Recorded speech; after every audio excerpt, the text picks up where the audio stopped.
Bonjour à tous les Nakamas, bientôt Noël, on ne se laisse pas abattre par le calendrier de l'Avent, on reste bien en forme. Aujourd'hui, on aura un fort time avec un time cap à 20 minutes. 3 différents mouvements, 2 mouvements d'haltérophilie et 1 mouvement de gymnastique. Il y aura un total de 60 répétitions à effectuer sur chaque mouvement. Le format d'aujourd'hui, 10 répétitions à effectuer sur chaque mouvement, puis 20, puis 30. Donc les séries augmentent. Il y aura beaucoup plus de congestion vers la fin de l'entraînement que le début. Et l'objectif, c'est de bien couper vos séries pour justement ne pas se faire surprendre par ces séries qui augmentent en termes de répétition. Donc, les mouvements du jour, on aura des One Arm Devil Press, un mouvement très exigeant physiquement. Pareil, on verra comment l'adapter. 10, donc vous pouvez très bien faire 10 d'un bras ou alors 5 à droite, 5 à gauche. Pour ceux qui ont des dumbbells ou kettlebells, vous êtes libre là-dessus. Donc 10 One Arm Devil Press. Ensuite, on passe sur 10 Front Rack Lunges. On aura une charge au niveau des clavicules. On vient effectuer des fentes alternées, jambe droite puis jambe gauche. Et ensuite, on terminera par des Hand Release Push-Ups. Hand Release Push-Ups, des pompes, sauf qu'on vient élever la paume de main. Et donc, une congestion un peu plus importante que sur des pompes, vu qu'on vient chercher un peu plus d'amplitude sur le mouvement. 10-10-10, 20-20-20, 30-30-30. Et entre chaque série, on vient effectuer 20 V-up. C'est les petites étoiles ici qui vont faire la différence. D'accord? On vient venir chercher des bonnes sensations au niveau des abdos. Après la série de 10, après la série de 20, et on terminera l'entraînement avec 20 V-up. Du coup, je vais faire appel à John, mon modèle préféré pour les mouvements du jour. Donc sur le One Arm Devil Press, si on a une dumbbell, on vient poser son torse au sol ou sur la dumbbell, doucement, voilà. Ensuite, on ramène ses deux pieds vers les mains, les pieds à plat, on fixe bien le dos, on ouvre la poitrine et on ramène en une seule fois la charge au-dessus de la tête. Là-dessus, c'est important de venir faire du tirage et non pas excentrer la charge, toujours proche du corps. C'est un mouvement d'haltérophilie, je le rappelle. Donc ça, voilà, sur les dumbbells. Si on a une kettlebell, par contre, là, c'est un petit peu plus compliqué. On vient faire un burpee. Voilà, hop, on se place autour de la kettlebell, on la ramène entre les jambes.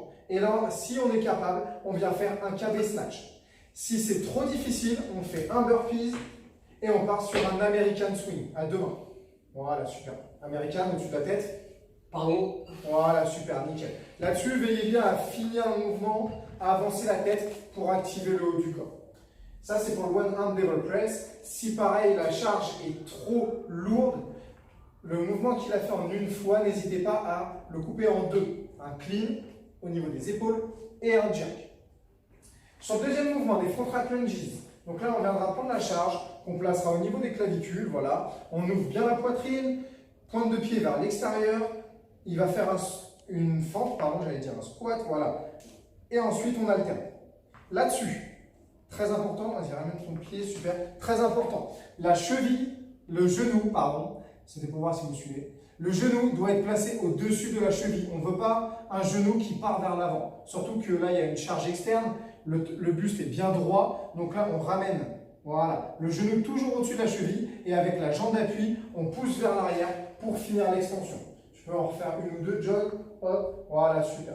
C'est important là-dessus d'avoir vraiment une bonne position et être stable. Donc, essayez de ne pas rester sur la même ligne quand vous faites votre fente, mais d'aller chercher légèrement sur le côté. Et ensuite, on termine par des Hand Release Push-Up.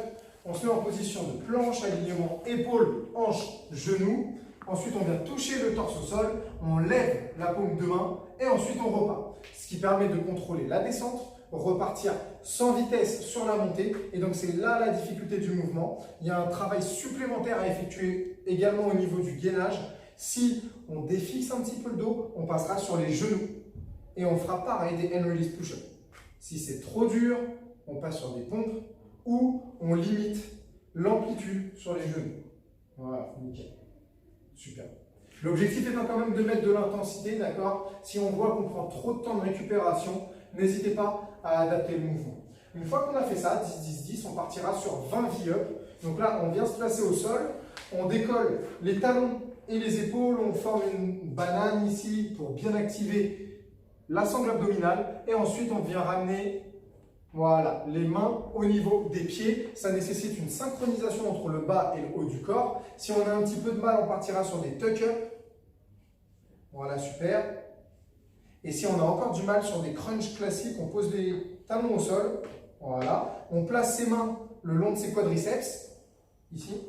Et ensuite, on vient se redresser, voilà, décoller les épaules. Et très important, là, John, il garde un alignement entre sa nuque et sa colonne vertébrale. On ne veut pas venir casser, là, c'est juste d'activer un petit peu les abdos.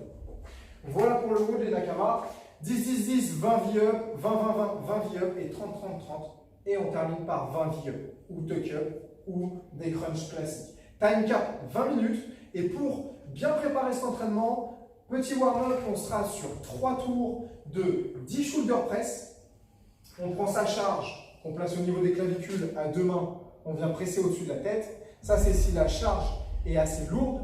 Si elle est légère et qu'elle peut vous permettre de le faire en unilatéral, on le prendra sur une main, le coude bien haut. Et là, on vient presser au-dessus de la tête. On en fera 5 à droite, puis 5 à gauche. Voilà. On finit bien l'extension de bras et on garde le bras collé à la tête pour favoriser l'alignement avec l'épaule. 10 push-ups. Pareil, le même gainage qu'on avait sur les hand release push-ups, sauf que là, on ne vient pas décoller les mains. On touche le torse au sol et on finit l'extension.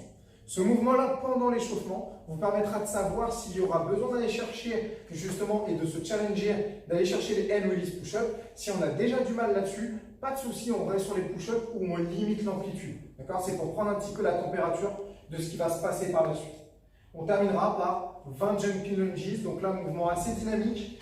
On se met en position de fente et ensuite, on alterne directement.